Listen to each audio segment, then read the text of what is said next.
With this matchup, of course, being a Tar Heel, Yeah. how does it make you feel to see the Heels with the chance to get the first championship since 1980?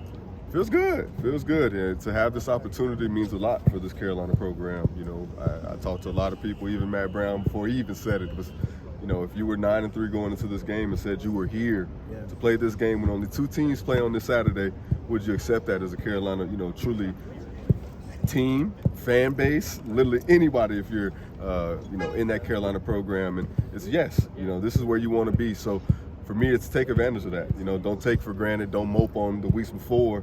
And it looks like these guys are truly relishing that, hey, they're one win away from going to the Orange Bowl again, you know. And for me, you look for them to seize that.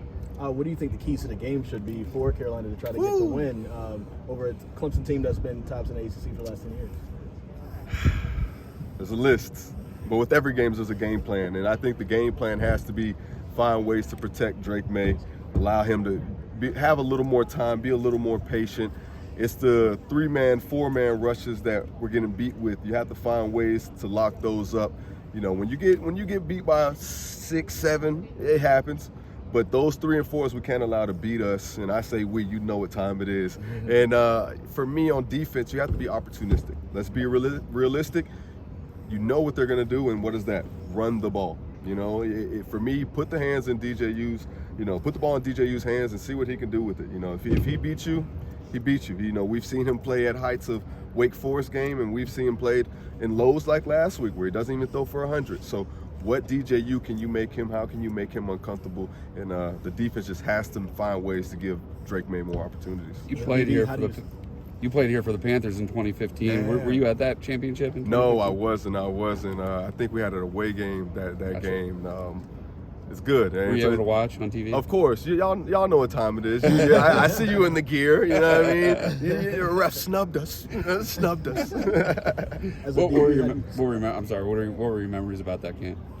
You know, just watching young guys, man, having another opportunity. You know, let's be honest. Clemson is used to this. You know, it's all. Charlotte's almost their home, you know. So for me, UNC has to find ways to get into these games and changing the program. You know, that's what Mac's been about. You know, coming back, having fun again, not having the true pressures that, you know, he's truly had on him before. So for me, to be able to have these kids playing this way and you continue to uplift the program, again, man, this is a win for being here. And for me, remembering it is it's cool. But this week, you know, tomorrow, you know, you hope to relish a win right now. Trey, while you were here, were you aware at all that there was a kid balling down the street at Myers Park and Drake May? And how excited has he gotten you? How much more excited has he gotten you even about this program? One, I didn't hear him as much. Obviously, you heard about him because his brothers. You knew he was over there. You knew he was a good player. I mean, good enough to even go to Bama, decommit, come to UNC. So I wasn't able to see him, but you definitely heard about him. Crazy thing is, I'll say this: you heard about Will Shipley a little bit more. You saw a little bit more of him.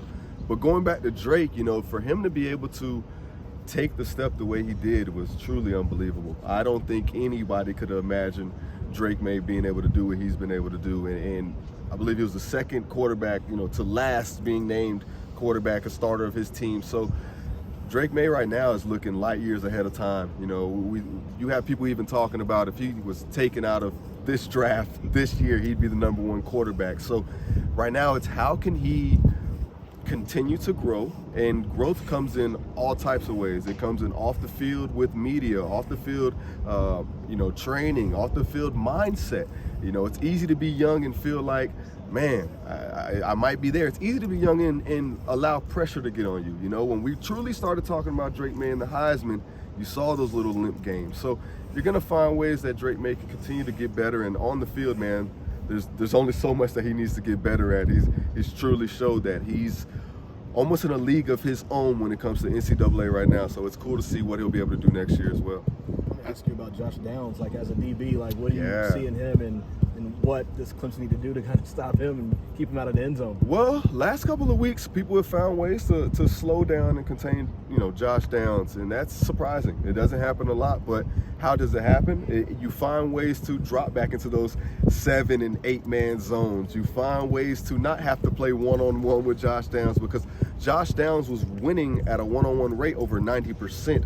So for me, it's about finding ways that you can truly put an umbrella over this offense, because when you've seen teams been able to put that umbrella over them, they've had to dink and dunk. They've had to, you saw Drake May not be as patient, and that's what they've been talking about this week, being patient, because they know that that's going to come with a D-line like Clemson's. They had some injuries in the secondary, and you guys like Marcus Allen, some of the younger guys stepping up. Just curious what your assessment of the secondary's been. Yeah, growth. When people were talking kind of bad about them after, Wake's game, a couple more games, I always said that, especially that Wake game, these are young guys.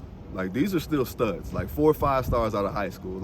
Let's not get mistaken what Wake Forest's wide receiver core actually is, with A.T. Perry, Donovan Green, Banks, Morin. That's a core that is, one, experienced. 3 of them are 6'4" and above. They make those big time plays in games when you need to make big time plays. That was a game that they showed that we are a little bit older. So going back to the DBs, is you expected and you wanted growth for them, and you've been able to see that. For me, this game right here is another, it's another one of those games. Can you seal this season? Obviously, you haven't played your best. Look what you just did last week. But as DBs, we forget. We go to the next game, we go to the next game plan, and I want to see what they do without Mickens in the first half, because that is a big part of this secondary. It's a leadership role, leads and INTs on in the secondary. So for me, I want to find ways how can early in the game they take care. Truly, it's going to take up front, but themselves on their matchups. If they can take care of themselves in the first half, Mickens comes in. It's going to give you juice. When you get one of your guys back, you're going to be hyped up. So take advantage of the first half and not just worry about the second. We're here, so I have to ask you some Panthers questions. Okay, come on, talk to me. You played under Coach Rivera, yep, and Coach Wilkes was your DB coach. Yep. You also played 1 year under Matt Rule. Yep. Why do you think the team has looked different under Coach Wilkes since Matt Rule has been fired? Well, I'll say this. I've also played for Steve Wilkes when it was his first year in Arizona.